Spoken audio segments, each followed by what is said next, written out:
The legend of the Stinky Crow. Call. For nearly 14 years, his mind had been soaring miles above. But Elliot Thomas was still stuck down on Earth in the boring town of Sinchester. Sinster. What? It's pronounced Sinster. How do you know? My cousin's from Sinster. Never mind, keep going.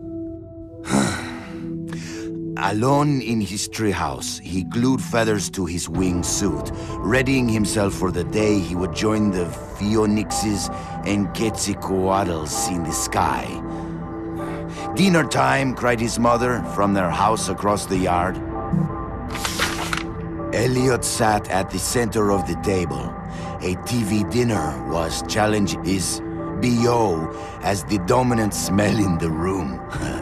On his left, his mother yammered about her day at the ER. On his right, his father was absorbed in his smartphone.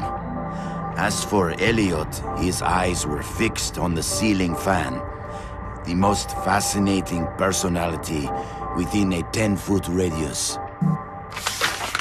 In homeroom the next day, Justin Schmakovsky threw a crappy paper airplane at him. Within seconds, Elliot had built a superior vessel. He stood up on his chair and swiftly launched the Papierflieger. What? At his unsuspecting enemy. Go, Papierflieger, go! Zoom, splort. The marvel of paper aviation lodged itself in Justin's tender eyeball. "Mr. Thomas," bellowed their teacher, "go to the principal's office." Later that day, Elliot was cooing quietly to himself as he bought a candy bar in the lobby. Casey Witchtits was smoking nearby and sneered at him. "You'll never fly, Stinky Crow," she laughed.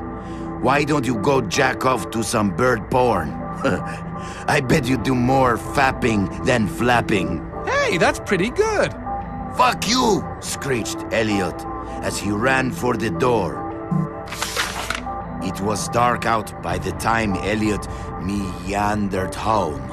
On the sidewalk, he passed a gaunt man who stared at him intently, desperately even. Uh-oh, stranger danger. The man opened his mouth and said, "Uviwa, uviza." What the fuck? Elliot had planned to eat his candy bar tonight while he finished his masterpiece, but he instead held it out to the man. "I know what you mean," he replied. The schoolyard was packed the next morning as Elliot's classmates waited for first bell. Go! As one, the students turned toward the gate and saw Elliot dressed head to toe in his wingsuit. After a moment of shock, they burst into laughter. But they were already far below him. He swooped through their midst and into the school. Call! He bounded through the halls, zigzagged up the stairwell. Caw! The school let out a collective gasp when they saw a Stinky Crow on the roof. With a triumphant snap, he spread his wings, and a moment later, he had leapt.